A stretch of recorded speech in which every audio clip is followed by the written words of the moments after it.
It's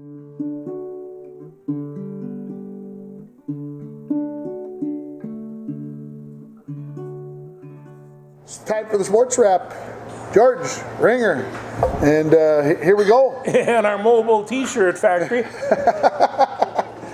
We're still selling T-shirts, although we're pretty limited on sizes since last week. We went on a run, and so yeah, we're doing what we can. And so anyway, I suppose we've got to talk Super Bowl first, right?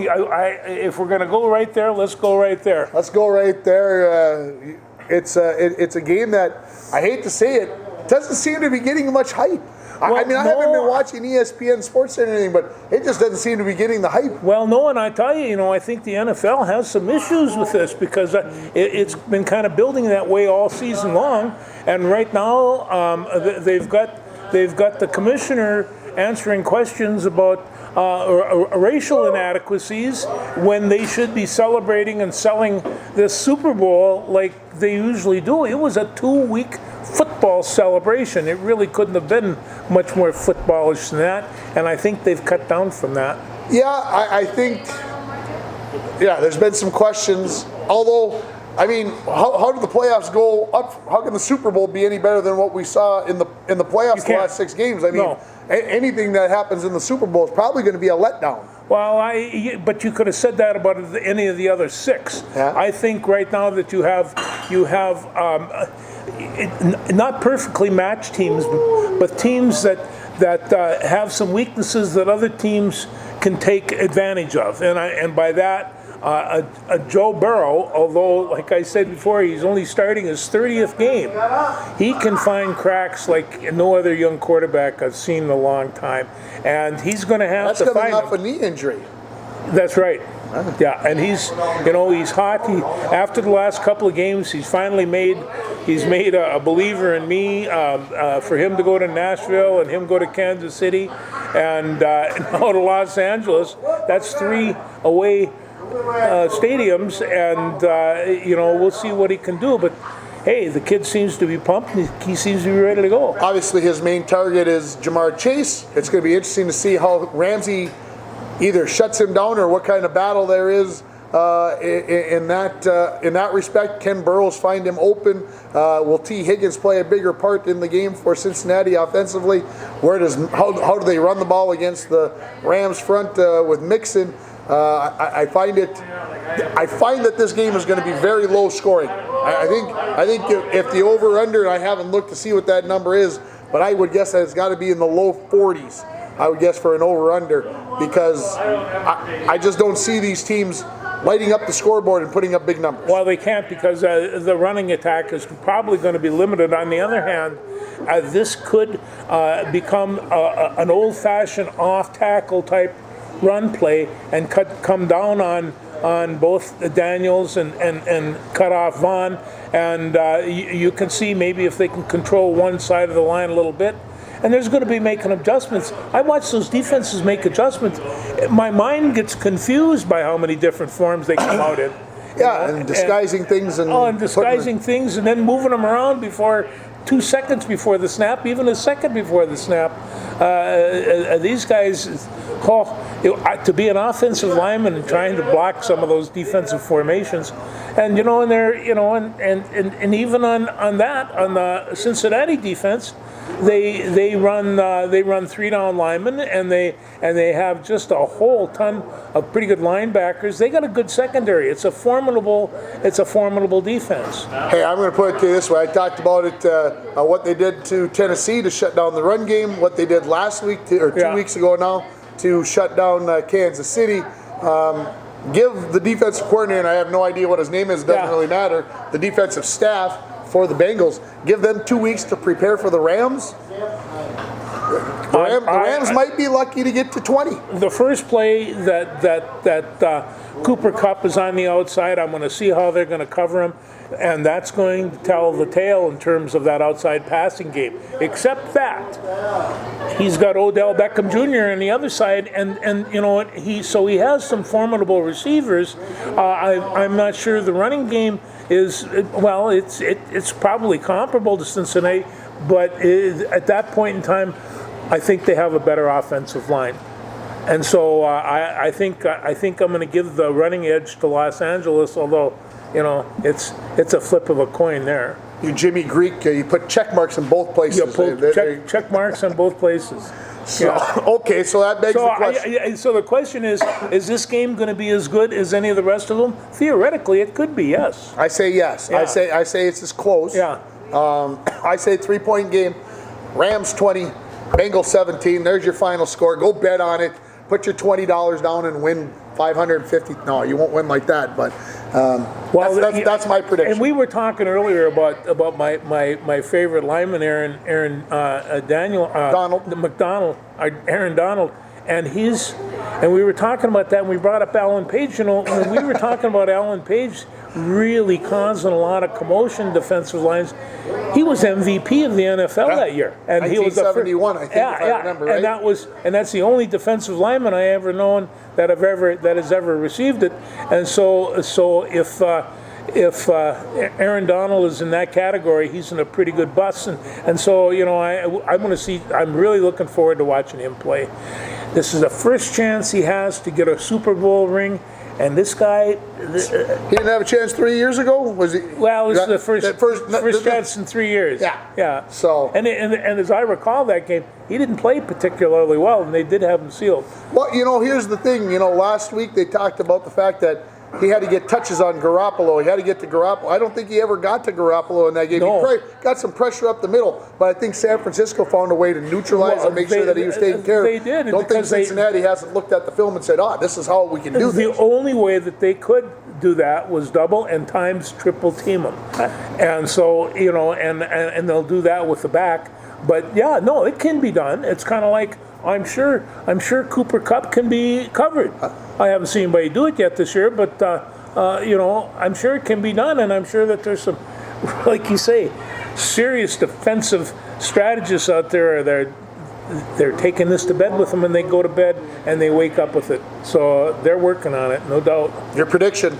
Oh, I'm with you. I think it's. I think the gap might be a little bit more, but I think this is the Rams' time. And Stafford.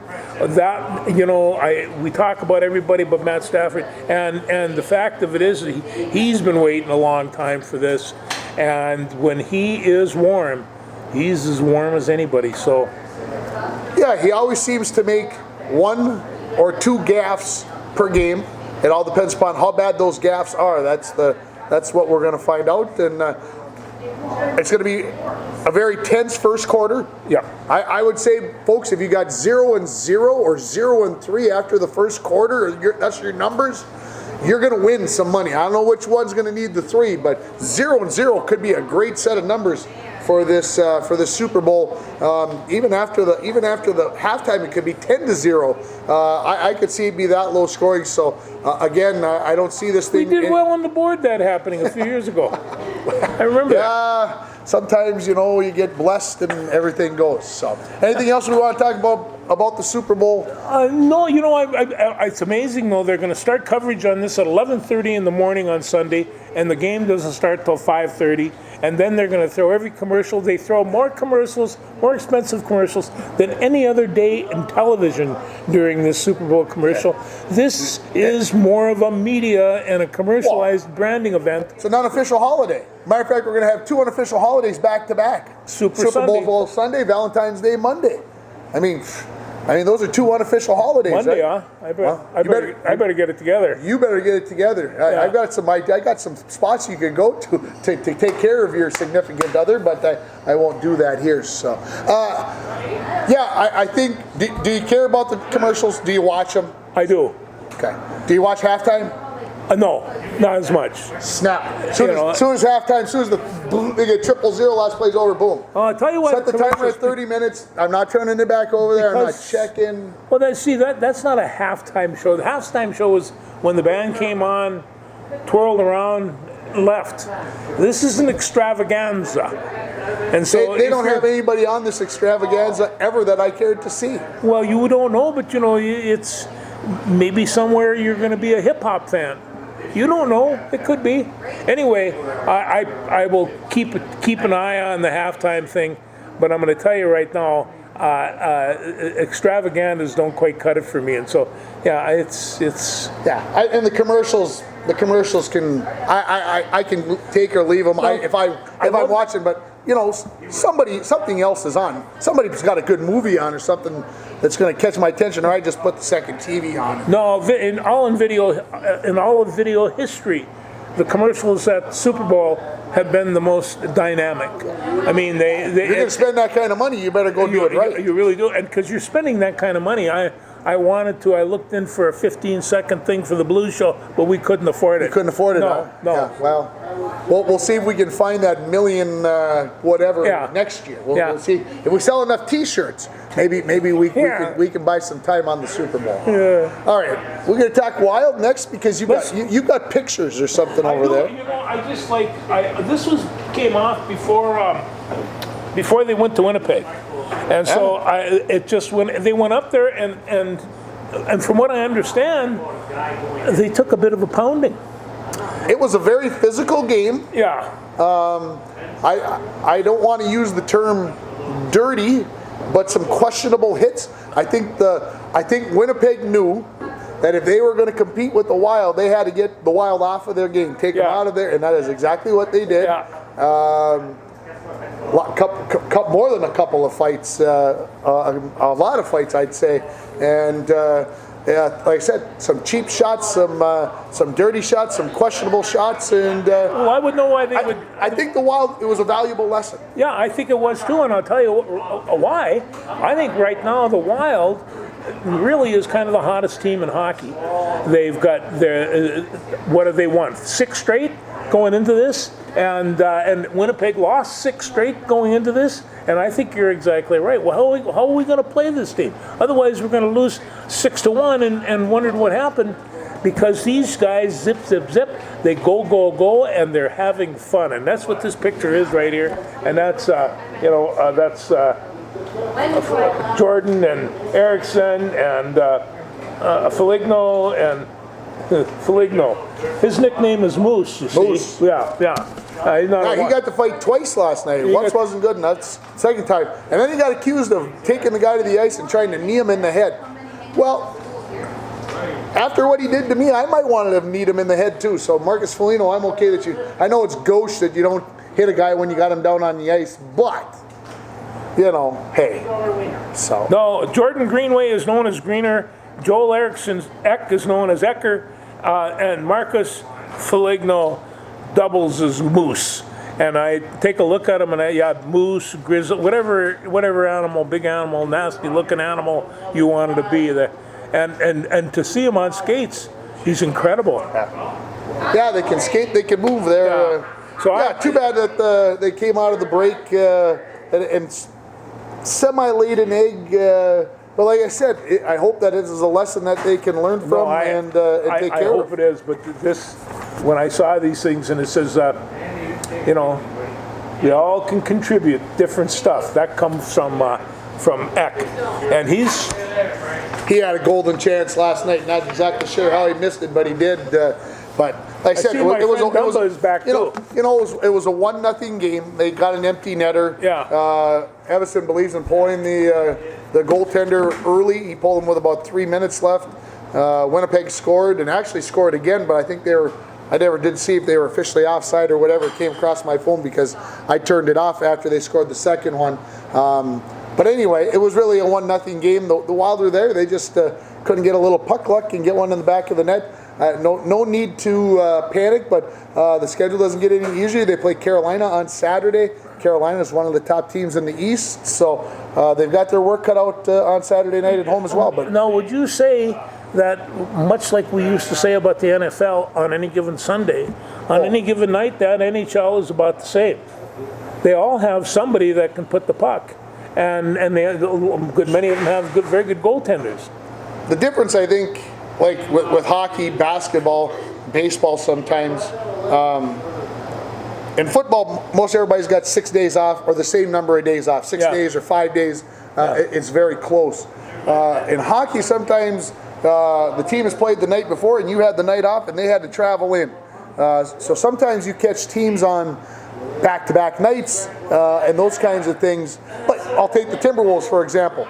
They played Detroit on Thursday, then they played Detroit on Sunday. But Detroit had to play a game in between. Well, who's got the advantage when you play those kind? Obviously the Timberwolves do. So you get a lot of that in basketball and hockey. So obviously both teams are coming off the All-Star break, same type of thing. You had that there, but there's definitely a lot more of it in this case in hockey and basketball. So any given night, absolutely another team can take care of another one. Montreal fired their coach today. Montreal's got just 8 wins. 8 wins. We're halfway through February almost. Montreal's got 8. Yeah, that doesn't fly very well. No, it doesn't watch at all. So this is after going to the Stanley Cup Finals last year. I remember. So try to figure that out, where that all pans out to. But obviously the NHL All-Star Game over the weekend. Did you watch any of the 3-on-3 stuff? I really didn't watch too much of that, but I did watch the skills portion. The skills portion, I mean, I couldn't believe that arena was packed full of people to watch all these tricksters. But other than that, they really know what to do with that puck when they're out there playing by themselves. They can do all kinds of stuff that's incredible. I'll say it this way. To me, the Friday night stuff was more exciting or more interesting than the Saturday stuff because just like the Pro Bowl on Sunday, there was some hockey there, but there's a lot of, okay, I'm getting out of the way. I don't want to take a puck. No, I'm not taking a puck for the goaltenders are under target practice. And I understand that's the same way in the Pro Bowl, and I did not watch it down. I watched 2 downs of the Pro Bowl just to see how bad it was, and it was worse than I thought it could be. They ran a flea flicker, and it was complete. And the guy from New England, help me out here, brain snap. Hill? No, the kid from Alabama. Oh, okay. Anyway, Mac Jones. Mac Jones. I could think it was Mac was his last name. Why I could anyway, he was smiling like, oh, well, big deal. Like, we ran a flea flicker and it was complete. I'm like, well, A, nobody rushed you. B, nobody defended the pass hardly. And C, they were lucky somebody got. Do you realize that Justin Jefferson had 2 tackles in the game? Oh. Because they threw interceptions and he made the tackles. Having said all that, the NFC ran the ball for negative yardage for the game. Negative yardage for the game. They ran the ball 8 times for negative 9 yards. Only 8 times they ran the ball. The AFC ran it 21 times. So what do you have to pay for a ticket to something like this? In Vegas? A couple hundred? 300, I suppose? Yeah, they've got these fans buffaloed that this thing was worth watching or going to. No, the last couple of Pro Bowls that I watched, I've been very, very disappointed. And Dalvin Cook touched the ball 5 times. Yeah, that's 2 rushes for 5 yards, 3 receptions for 17 yards. So, Kirk Cousins played. He threw a touchdown and threw an interception, but he also fumbled the ball twice. Geez, just like real life. Just like, there you go. Just like it was a real game. So, anyway, that's way more than enough on the Pro Bowl. Pro Bowl, for sure. And All-Star. Anything else on the Wild or the NHL before we leave? No, I think right now we're getting down to the nitty-gritty, and we're going to start looking at playoffs. And the Wild, they're tightening up. They're going by the end of the season. I heard the Wild are going to play 40 games in 77 days. So things are going to get busy, and we'll find out. And then you got to go play the playoffs after that. So we'll see where the Wild end up. That's why only the young can play that game. My God. Something like that. So. Yeah. How about our Minnesota Timberwolves? You know something? They're not bad, and they're scoring points. And last night they got a whole bunch of help off the bench. 72 points off the bench last night. 72 points off the bench. Yeah. So and they get Sacramento again tonight. Yeah. So you would hopefully chalk that up that the boys are going to take care of business and get another win. But I got a bad feeling that they got done playing last night and they went out and they played a few video games till 3-4 o'clock in the morning, and then slept in, and we went to shoot around, and we threw up some hook shots, and we beat them by 20 points last night. We'll just show up. We'll win again. This team has to get over that. And I hope that they do. And it's like if we said the NHL and the NFL are kind of like that, I would imagine professional basketball could be like that too. Absolutely. I've seen some of these kids shoot. It's impossible what they do. And so, it's like they're magnets on the ball. It's just boom, boom, boom, boom, boom. It is pretty crazy what those guys do. How about the Brooklyn Nets, the super team? Completely falling apart. Three superstars on the team. They've lost 9 in a row. The LA Lakers, 3 superstars. It was reported today that they are ready to blow the team up. That they're 20. I want to make sure something like this: 26 and 30, 27 and 30. And they are reporting that they are going to blow this team up because it's not working. The chemistry is not there. Well, that means Russell Westbrook is going bye-bye. That's what that means. I can't believe they're going to get rid of LeBron James. Well, I can't believe they're going to get rid of Anthony Davis. Well, if you're not getting rid of that, they're not blowing a good chunk of it up, and I don't blame them, especially Anthony Davis. He's young. LeBron, how old is LeBron now? I think he's 36. Oh, well, hell, he's got a couple good years left, and it's, Yeah. It's just... He's not been playing inspired basketball. So that means he's not having fun. Probably. And losing sucks. It does, really. For lack of a better term. No, I've lost. LeBron doesn't like to lose. No. And I don't think he loses well. I don't think he does either. Yeah. He's never had to do that. And then we talked about the Brooklyn Nets losing 9 in a row. James Harden says he doesn't want to leave. Everybody else is saying he's acting like he wants to leave. They're looking to maybe switch between Harden and Ben Simmons, switching between the Nets and the 76ers. I don't see that being the cure, but why is James Harden so unhappy, do you think? Not that you have any inside information. Why is he so? Well, there's a certain group of people that really have mental health issues. And playing well with others can be a mental health issue. It's called sociopath. Maybe he just really can't handle the pressure, and misery comes in variety of forms. And but you're right, he's doing things. How many points did he get last night? That one game here last week, he scored 4 points in 32 minutes or something like that. 4 points. 4 points for James Harden in a game that's what he used to score in a minute. Yeah. So, like I said, is it living in New York? Is it the teammates with New York? What exactly is it? I'm sure we'll find out someday what's going on. But these super teams, the Lakers, the Brooklyn Nets, aren't faring so well. And then you got teams like Golden State who had the super team and then had the injuries, and they look like they're doing pretty well. But the Phoenix Suns still sitting out there 44 and 10. Who did New Orleans make a great big swap with today? Oh, I did not see that. Yeah, they've got like 4 or 5 players they swapped, and I can't remember where. I'm not sure who they did it with. I did see that your good friend Ricky Rubio was traded once again. Where did he go? Back to T-Wolves? No. Jeez. I was going to remember so that you could find out who your new best team was, your favorite team was, other than the Timberwolves. But it might have been Sacramento. It might have been Sacramento. So anyway, it is the trade deadline is approaching. Everybody's. And you notice how many trades the T-Wolves made?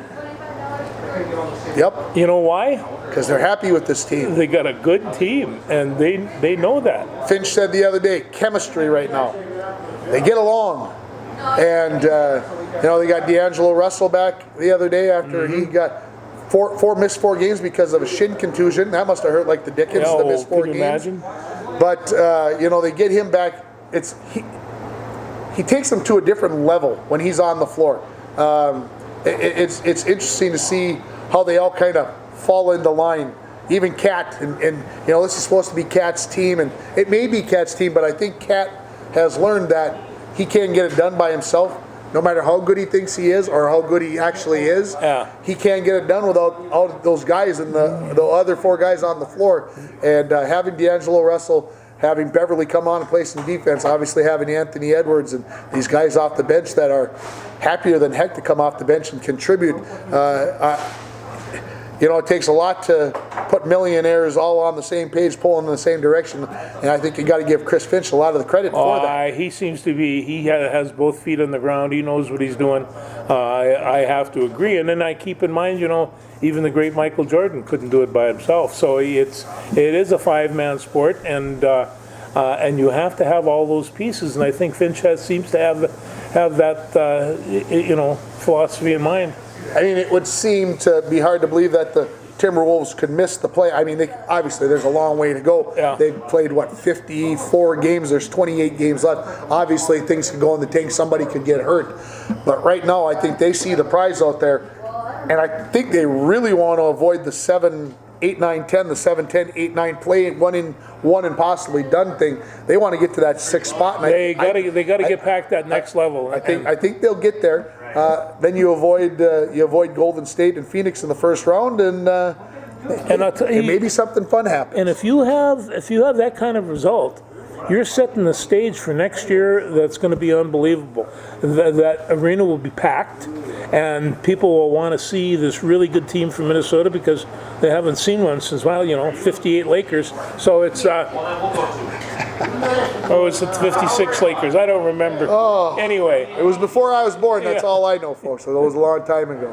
How about your Golden Gopher men's basketball team? Golden Gophers men's basketball. Now, they start at 8 o'clock tonight, and I'll be in attendance in the solarium.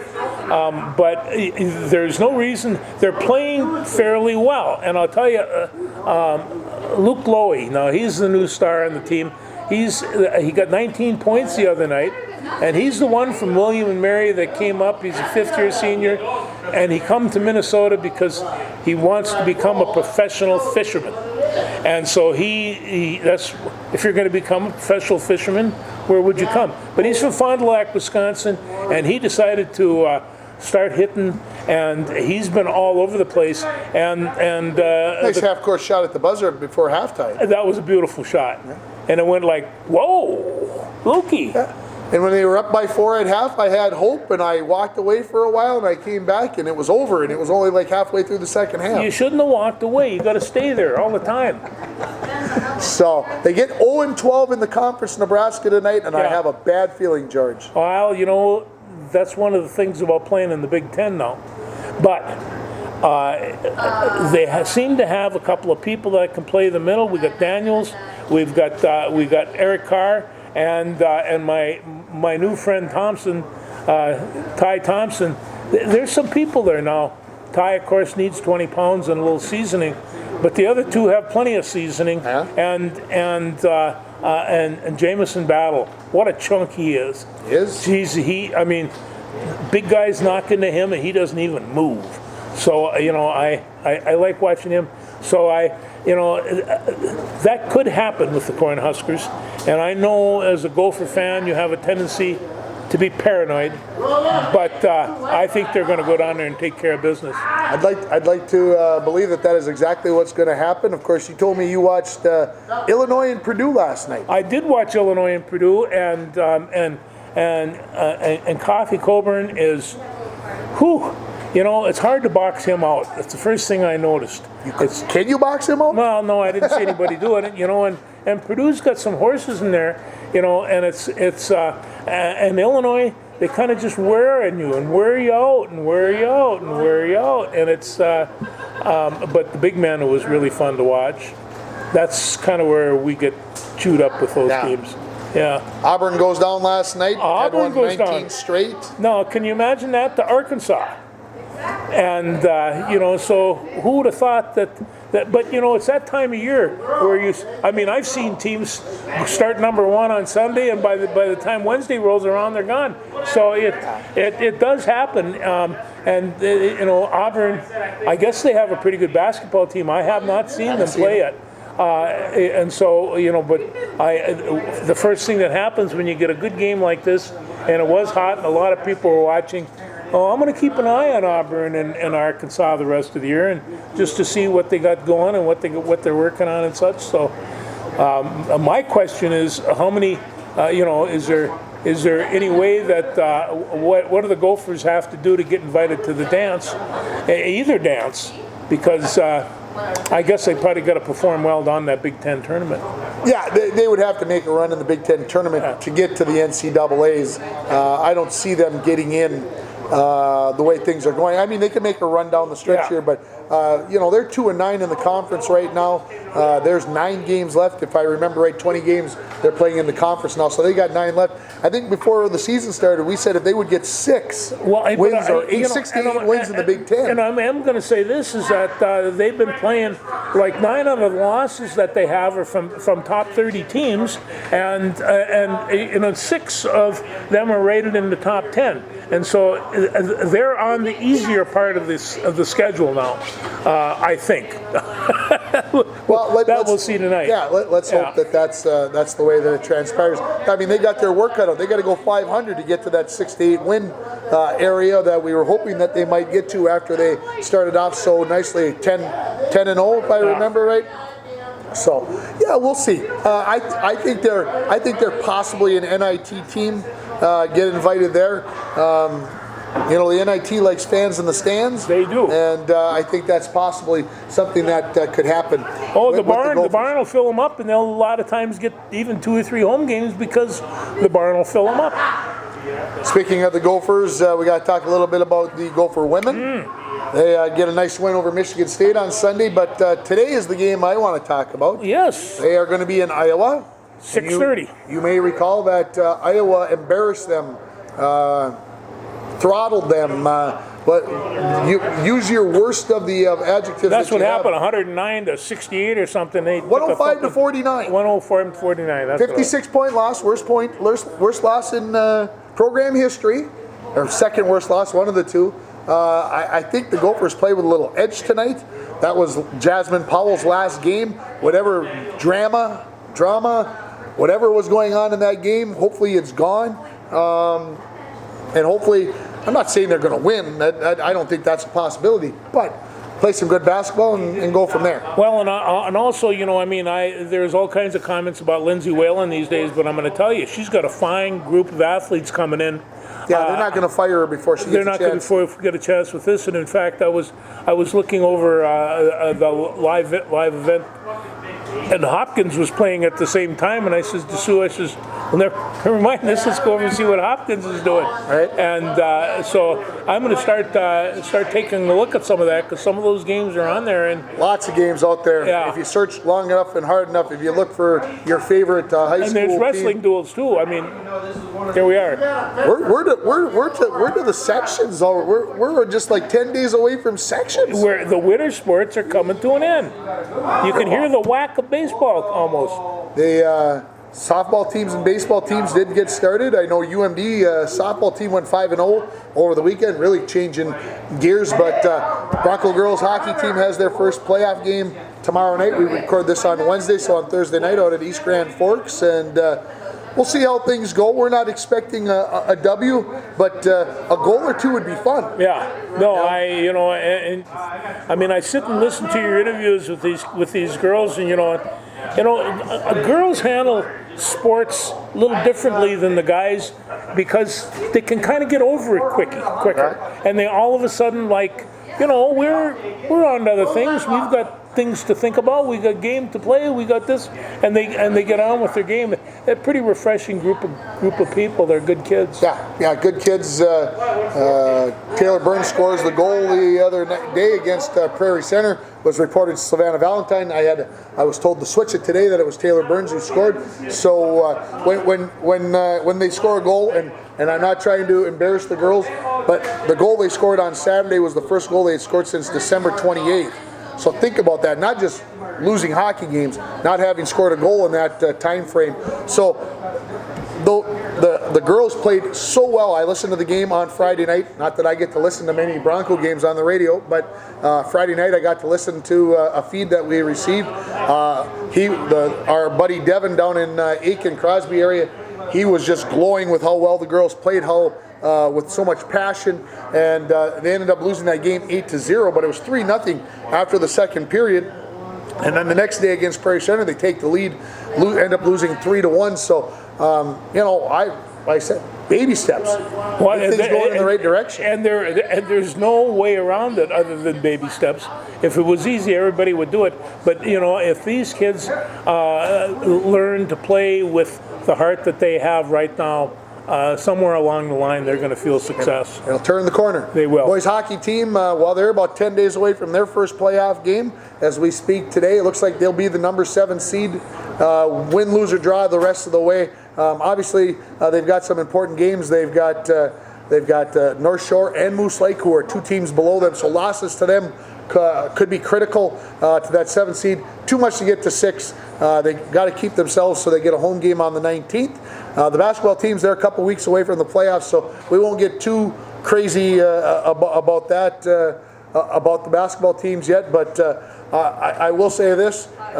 We did the Broncos swimming and diving meet yesterday, and Adrian Manassa, senior for the Broncos, set the school record with an asterisk by it. We'll talk about that in a second. But You're lucky it wasn't like 2,000. he has become so physically ripped, strong. You can see it in his core, in his shoulders, that he's put in the work and did the things that he needs to do. Anyway, he broke Jeff Barron's school record from 1990. Yeah, I remember Jeff. Scores 392.3 points. Now, the asterisk by that is, and I learned something at the meet last night, in an 11 dive meet, you have 5 categories of dives that you can do. You've got to do all 5 of those in the first 8. Well, he changed his first dive to like his 10th, and when he did that, he took the 5th category out of the first 8.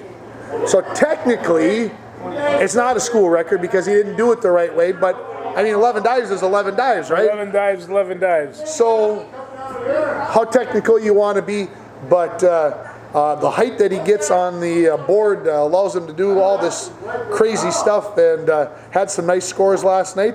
Has some things to work on before the sections here in a couple of weeks. Well, I got to congratulate you. You put that on TV, you get it broadcast.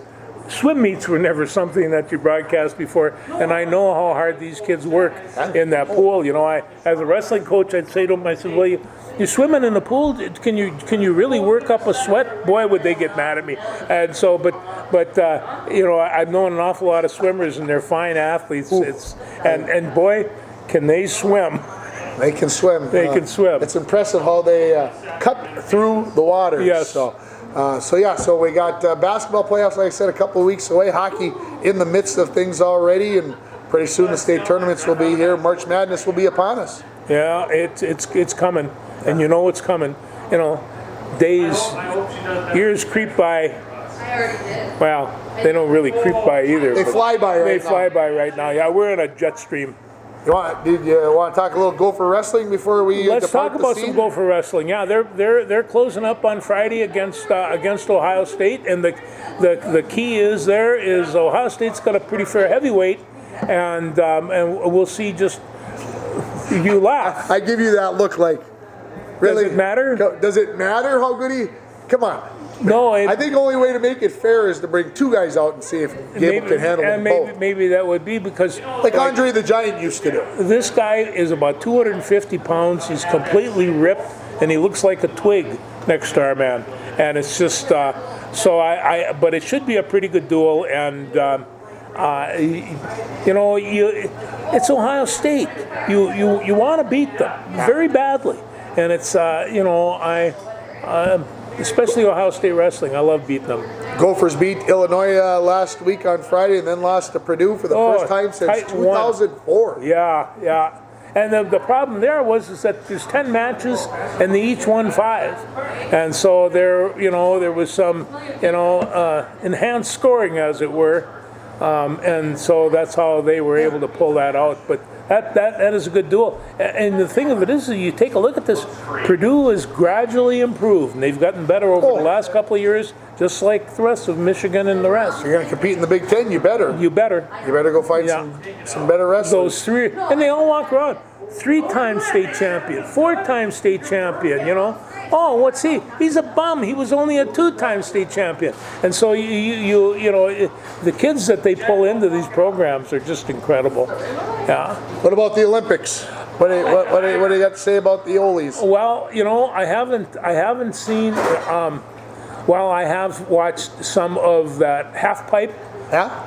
Snowboard type thing. Eli likes that. Yeah, that's pretty incredible because I go, geez, how do you keep where you're at? They're just spinning. I watched some of the freestyle wrestling or freestyle skiing, where they slide down and then jump on the roof of the house and then go. I mean, they do all that. I always think that that's like watching a James Bond movie.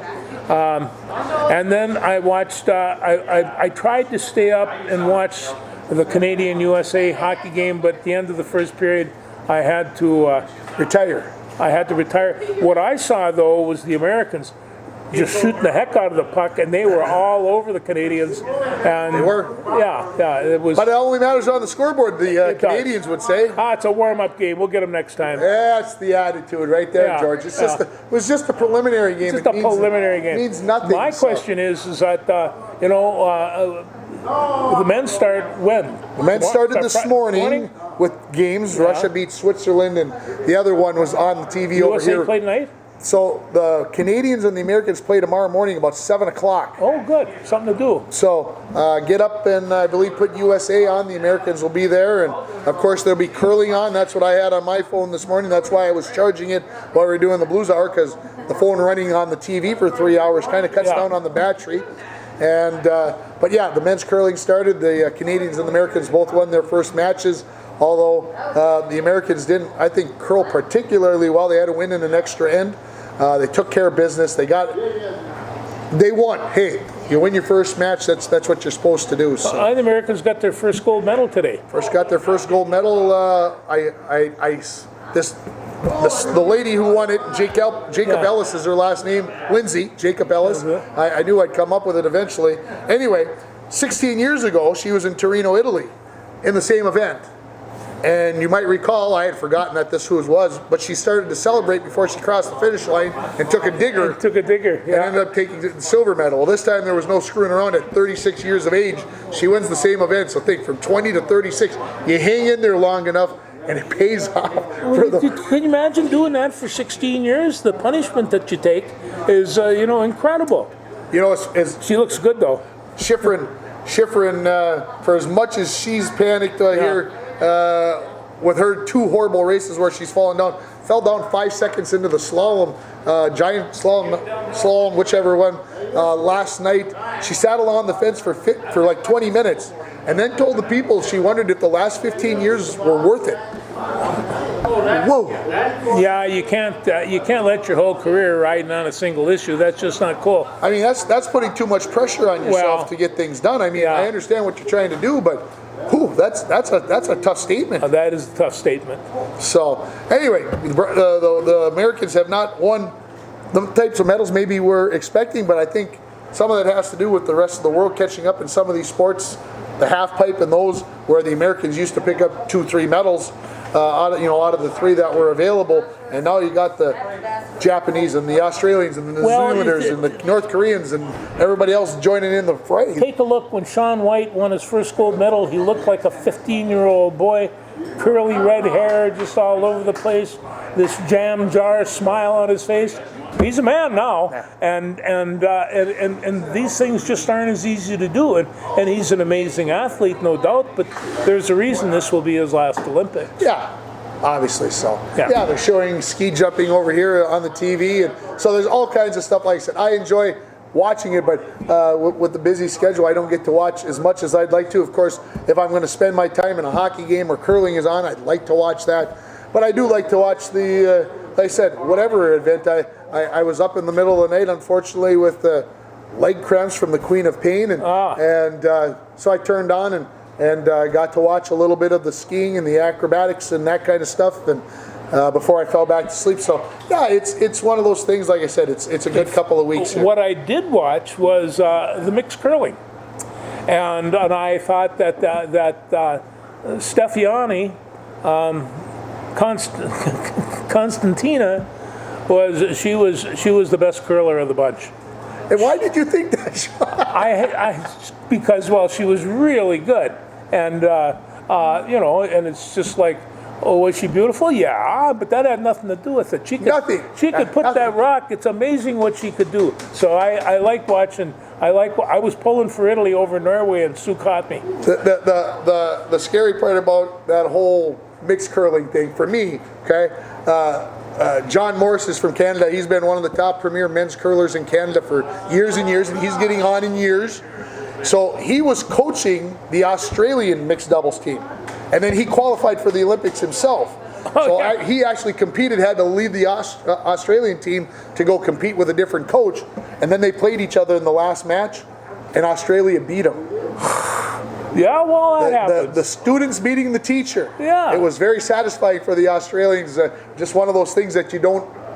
Hey, it doesn't happen very often, and but it's a good story. Not for Canadians, of course. They don't like to lose at curling and in hockey. Those two, especially. Those are two. Yeah. Those are two of the biggies. So. Anyway, the men's tournament gets started here on Thursday morning. I think it's 7:05 or 6:05, one of the two. Yeah. Our time. I think it's 7:05 our time. But the Canadians and the Americans playing at the same time. So, like I said, I think they'll while I'm reading the sports to you tomorrow morning, there'll be the phone just about like this, and I'll be keeping an eye on all. Even though I hold my piece of paper over the TV, so I don't get distracted. No, I yelled down the stairs today because I needed an ink cartridge for the thing, and I says, "What are you doing?" She's listening to Ringer. Well, when you're done, see what you can do to help me out here. See what you can do to help me out. Anything else? I can't think of anything. I want the Gophers to really go hard tonight because this is a big game for them, and. I mean, hey, I love sports. I love sports, of course. The college hockey, UMD loses to St. Cloud State in a bad way last night. Had a 2-0 lead in the third period, losing a shootout. And of course, both teams have guys that are going to be playing hockey tomorrow morning with the Olympic team. And these teams, it'll be interesting to see. The QRF will do what it does while these guys are gone, and then they'll come back for the last couple of weeks. Oh, I think the NHL made a real smart decision by not having their boys in this tournament. On the other hand, I love watching the college level kids be part of this team, and it's the old days. May not win a medal, but it's going to be fun to watch. I got one thing that he's got one thing, everybody. That just the one thing. He's got his Pro Football magazine from before the season started here. Where the heck did that thing go, George? Look at this. Yeah. He's still carrying it around. What the heck? That tells me what's going on. I've got a small list of guys from International Falls that played in the Olympics. Wow. And this starts with 1952. We had Rob Rompre, and he was a hockey player, and they took the silver medal. He's a Bronco Athletic Hall of Famer to boot.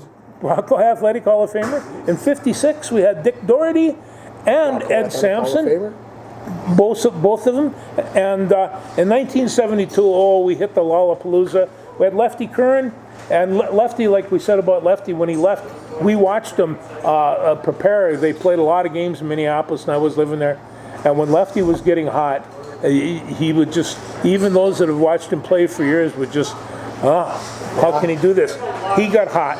And he went over there, and he had 194 saves in 5 games for a .928 defense. And then of course we had Huffer, and he got 1 goal and a couple assists. And Timmy Sheehy, he was the captain, and he had 5 goals. And then I just put a little asterisk down here because he was born here. But Jamie Langenbrunner, he was on a team a little bit later. So, but those are the guys from International Falls. And Huffer, of course, well, what can we say? He escaped from Canada. So we got to have him. We got to have him. Gary Sampson in '84 was also on the USA Olympic hockey team in '84. Oh, I didn't. And he's going into the Hall of Fame this spring. He is. So, yeah, good stuff.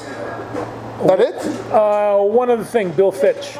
Bill Fitch. We got to make a mention of Bill Fitch. I did not know that he had coached the Gophers. He had coached the Gophers. That's the first time we've seen him. And we like Bill Fitch. He was serious. He was a serious coach. He was kind of like, a Bill Musselman only in a grandfather way. Musselman was, crazy. Yeah, he was. He was like a really good coach, and he might steal your car. But Bill Fitch, and he went on to a pro career that was really, really good, and had to keep the lid on some really, superstars. And so coaching Larry Bird makes your job a whole lot easier. It does. Larry Bird and the whole bunch. Yeah, he was at Boston for all those years. sure. Yeah. No, he had. Anyway, Bill Fitch, I think he was 86 or something, but yeah, we're going to miss Bill. I'd like to see his smiling face, but I don't recall, and I watched him coach a number of games, I didn't ever see any smile. He was at the Gophers. We had season tickets. And Final thought for me, condolences to my best friend from high school. His uncle passed away, Uncle Brian, and of course, whenever I'd go home to Meadowlands, Brian always made sure if I was around, he stopped and came over and chatted. I was shocked that he passed away the other day. Just one of those things that you just never know. You don't. When your number is going to be up, when your number is going to be called, and so condolences to the family. Anything else? that's it. Thanks, No, everybody. We'll see you next week.